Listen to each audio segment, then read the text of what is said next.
Bonjour, le 30 avril, nous pouvons faire mémoire de Saint Pie V. Saint Pie V est l'une de ces grandes figures où la fermeté de l'Église prend le visage d'un homme pauvre, austère, profondément recueilli en Dieu. Né Antonio Ghislieri le 17 janvier 1504 à Bosco, près d'Alexandrie, dans une famille modeste, il connut dès l'enfance la rudesse des champs et la simplicité des humbles. Rien, humainement, ne semblait le destiner à la chair de pierre. Mais la Providence avait posé sur lui sa main. Reçu jeune chez les dominicains de Voghera, il y apprit ce qu'il ne désapprit jamais, le goût du silence, la rigueur de l'étude, l'amour de la vérité, la pauvreté religieuse, la prière persévérante et la passion du salut des âmes.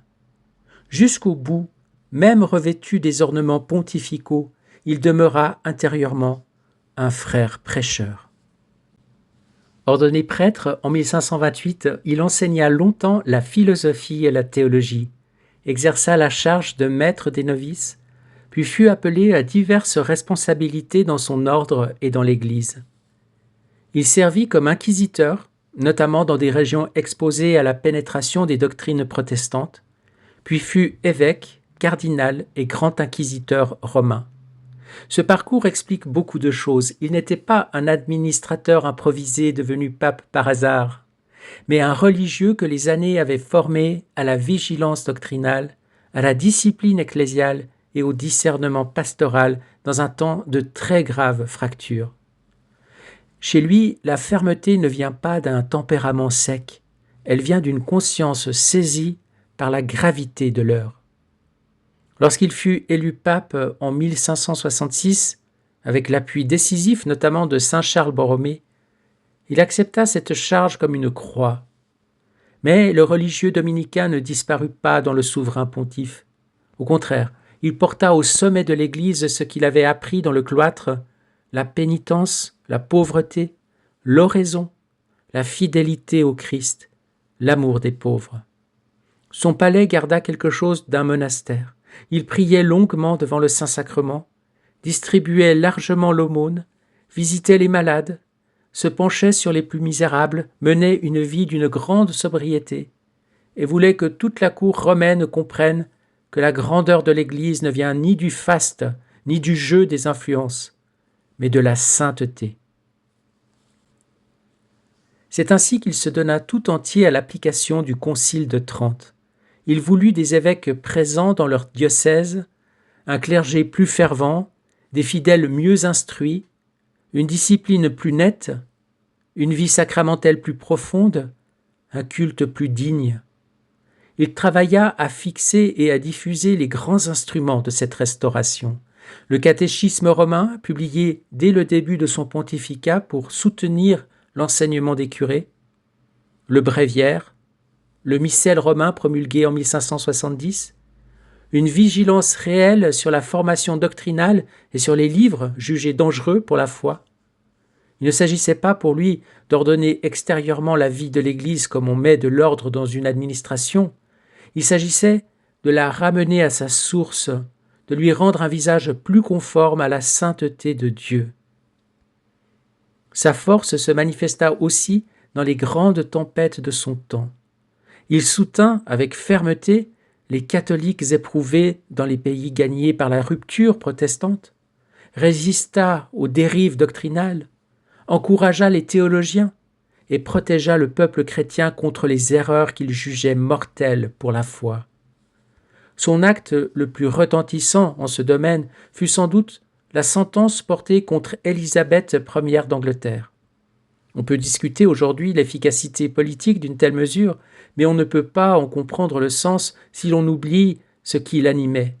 Pour Pie V, les déchirures religieuses du XVIe siècle mettaient réellement en jeu l'unité de la foi et le salut des âmes.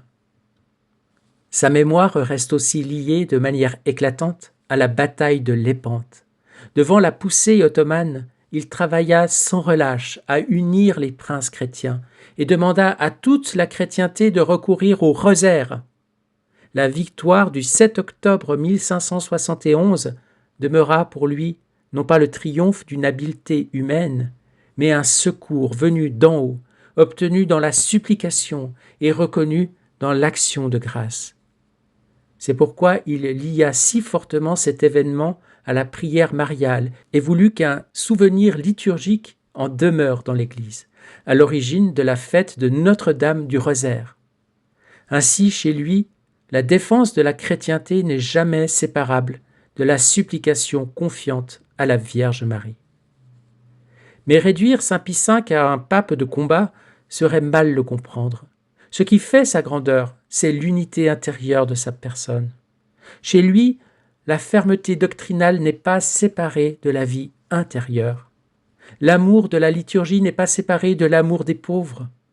L'autorité n'est pas séparée de la pénitence.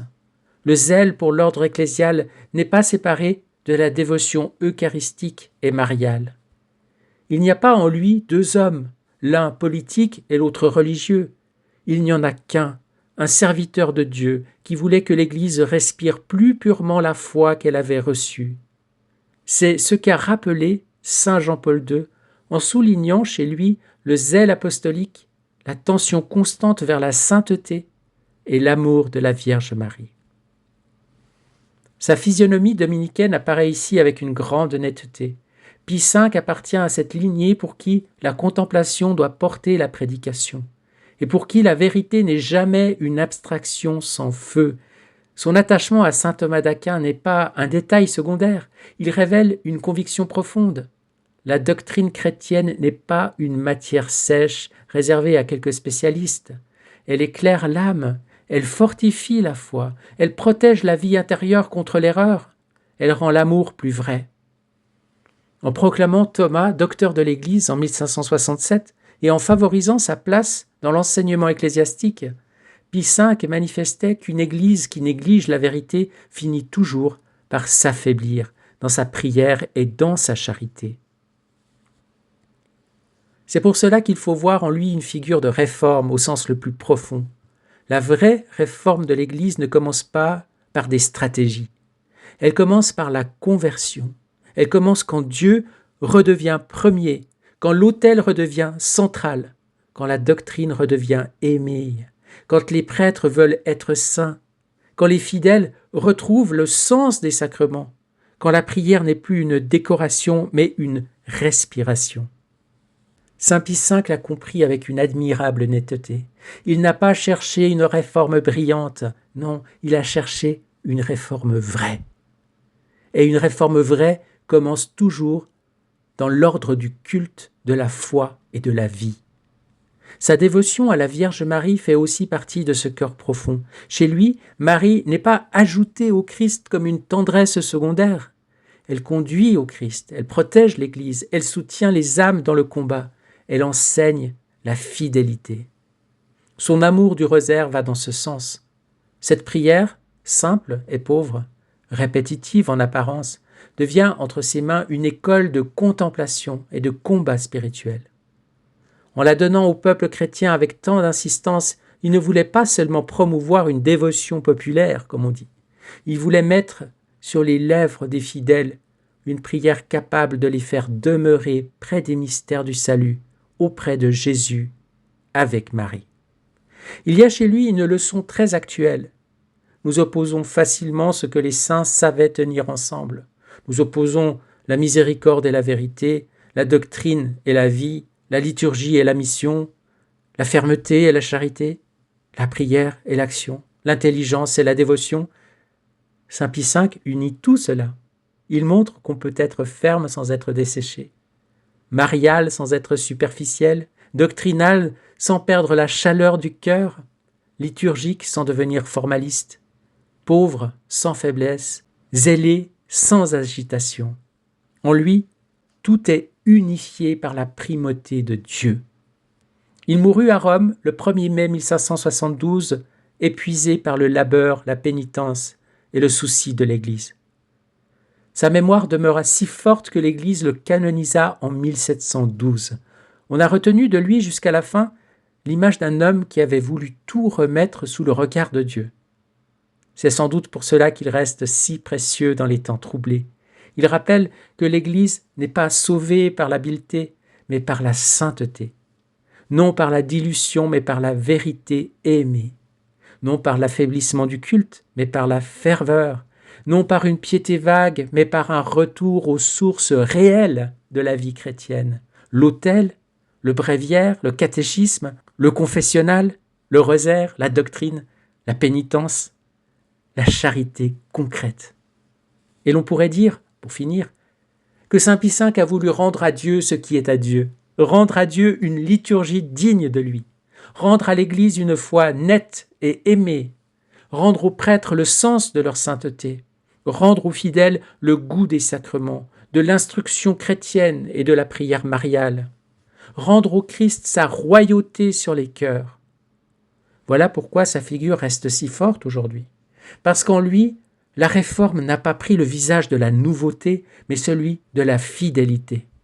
Et parce que cette fidélité vécue jusqu'au bout, dans la pauvreté, la prière et le combat, est devenue sainteté. En somme, la vie de Saint Pie V nous laisse devant une âme de prière, de pénitence et de combat, mais surtout devant un homme qui voulait rendre à Dieu ce qui lui revient, un culte digne, comme on vient de dire, une foi pure, une Église plus recueillie sous son regard. Et il est plus que convenable qu'après une telle vie, nous nous arrêtions à un passage du livre du ciel daté précisément de la fête de Notre-Dame du Rosaire, cette Vierge que Pie V invoquait comme la reine des victoires et sous le manteau de laquelle il remettait les grandes batailles de l'Église.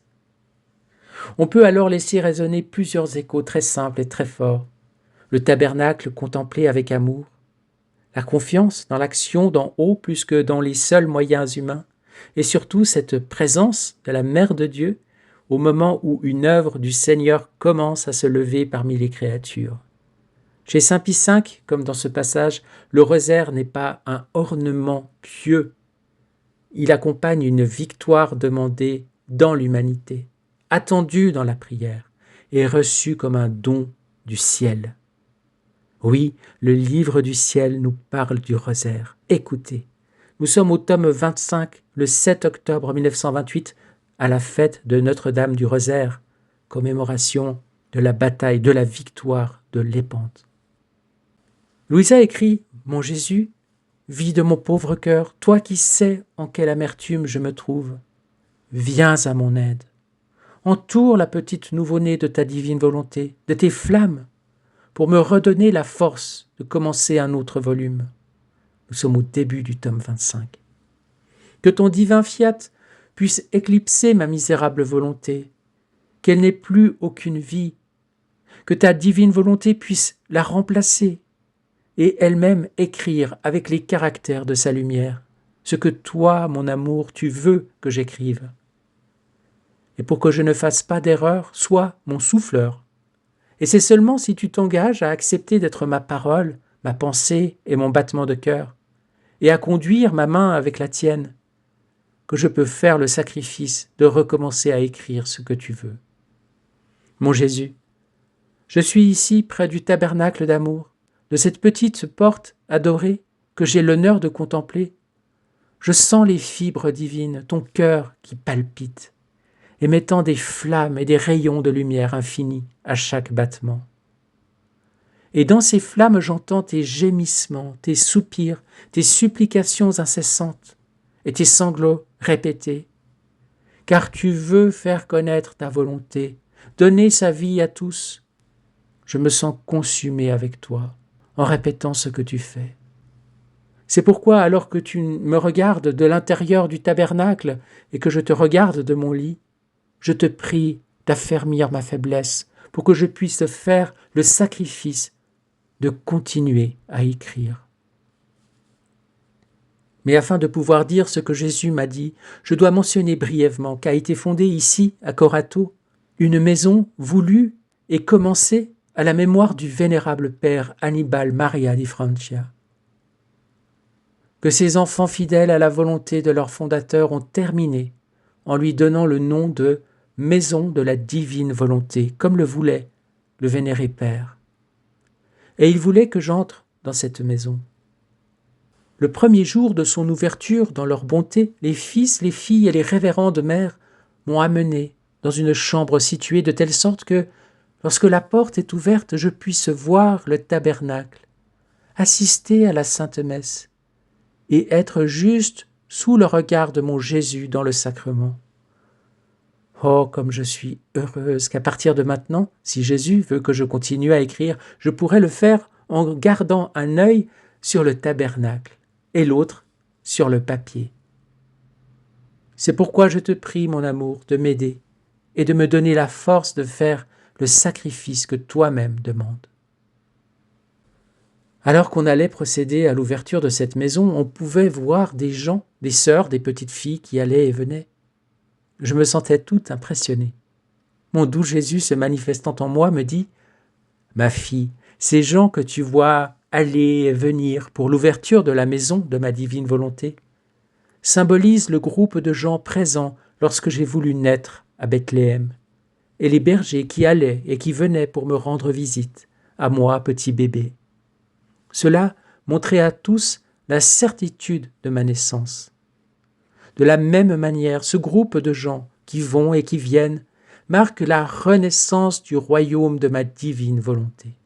Regarde comme le ciel tout entier fait écho à ma naissance, lorsque les anges, pour la célébrer, m'ont annoncé aux bergers, et les mettant en marche, les ont fait venir à moi. Je reconnus en eux les premiers fruits du royaume de ma rédemption. Et maintenant, dans ce groupe de gens, de petites filles et de sœurs, je reconnais le commencement du royaume de ma divine volonté. Oh, comme mon cœur exulte et se réjouit, et comme le ciel tout entier est en fête. Tout comme les anges célébraient ma naissance, ils célèbrent le commencement de la renaissance de mon fiat parmi les créatures. Mais vois à quel point ma naissance fut plus négligée, plus pauvre. Je n'avais même pas un prêtre près de moi, mais seulement de pauvres bergers. D'autre part, pour le commencement de ma volonté, il n'y a pas seulement un groupe de sœurs et de petites filles venues de l'extérieur, et des gens qui se pressent pour venir célébrer l'ouverture, mais il y a aussi un archevêque et des prêtres représentant mon Église. C'est le symbole et l'annonce à tous que le royaume de ma divine volonté sera formé, avec plus de magnificence, avec plus de pompe et de splendeur que le royaume de ma rédemption lui-même. Et tout le monde, les rois et les princes, les évêques, les prêtres et tous les peuples connaîtront le royaume de mon fiat et le posséderont. Par conséquent, célèbre toi aussi cette journée où mes soupirs et mes sacrifices ainsi que les tiens pour faire connaître ma divine volonté. Vois la première aube et l'espérance de voir se lever bientôt le soleil de mon divin fiat. Puis est venu le soir de cette journée consacrée à la reine du rosaire, la reine des victoires et des triomphes, continue Louisa. Et c'est un autre merveilleux signe.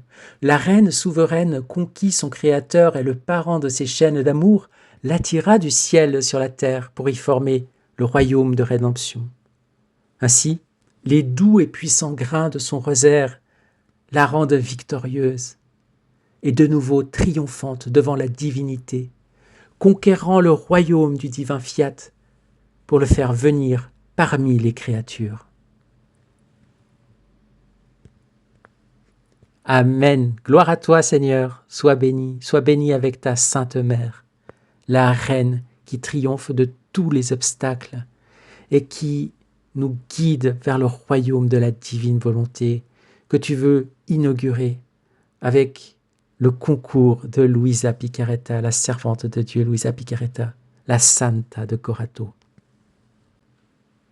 Nous voulons te bénir aussi pour la magnifique trajectoire de sainteté de Saint Pie V, de toute son œuvre de réforme de l'Église, faisant suite au Concile de Trente, faisant suite à la Réforme. Et donc, on ne se rend pas compte parce que pour nous, Trente et puis Saint Pie V, ça nous fait plutôt penser à quelque chose d'ancien, de dépassé aujourd'hui, parce qu'on est passé à une autre réforme quelque part avec Vatican II. Mais pourtant, il faut se remettre dans le contexte de l'époque. C'était la reconstruction d'une Église sainte, dans tous ses membres. C'était un nouveau catéchisme qui était le fruit du Concile de Trente, comme le catéchisme de Jean-Paul II, publié dans les années 90, était le fruit du Concile Vatican II. Et ce catéchisme de Trente reste une référence encore aujourd'hui, même si aujourd'hui il faut le lire en stéréo avec le catéchisme de Jean-Paul II, bien sûr. Mais ça reste une référence primordiale pour tous les éléments de la foi et de la doctrine catholique. Nous savons aussi tout le travail qu'il a fait au niveau de la réforme liturgique. Mais je voudrais revenir maintenant au texte qui ouvre donc le tome 25 du Livre du Ciel, où nous voyons Louisa, son humilité, dans cette prière inaugurale du tome, où elle demande vraiment que ce soit la divine volonté qui écrive à travers ces mots. Et ensuite, Jésus qui prend la parole et qui fait une prophétie extraordinaire. Il compare cet aménagement dans cette maison de la divine volonté, œuvre voulue par le révérend père Annibale Maria de Francia, cette inauguration qui accueille du monde, des prêtres, un archevêque, et que le Seigneur compare en fait au moment de sa naissance, de son arrivée à Bethléem. Et qu'est-ce qu'il dit encore ? Dans cette inauguration qui rassemble beaucoup de monde, et le gratin de l'église locale, c'est le symbole et l'annonce à tous, dit-il, que le royaume de ma divine volonté sera formé avec plus de magnificence, avec plus de pompe et de splendeur que le royaume de ma rédemption lui-même. Et tout le monde, les rois et les princes, les évêques, les prêtres et tous les peuples connaîtront le royaume de mon fiat et le posséderont. Amen, Seigneur. Voilà une prophétie claire, sans ambiguïté, que la divine volonté, que son royaume du divin fiat devra s'établir dans le monde entier, dans tous les peuples, et que les puissants du monde connaîtront et posséderont le divin fiat. Nous en sommes encore loin si on regarde les actualités, mais gardons chevillé au cœur cette prophétie, cette certitude que le Seigneur fera ce qu'il a dit. Et nous, dans notre existence très concrète au quotidien, avec cette espérance, restons vraiment unis au Seigneur. Restons connectés à lui en lisant régulièrement, fidèlement les écrits du Livre du Ciel, en plus de la Sainte Écriture, en plus de la liturgie, en plus de tout ce qui fait la vie catholique ordinaire.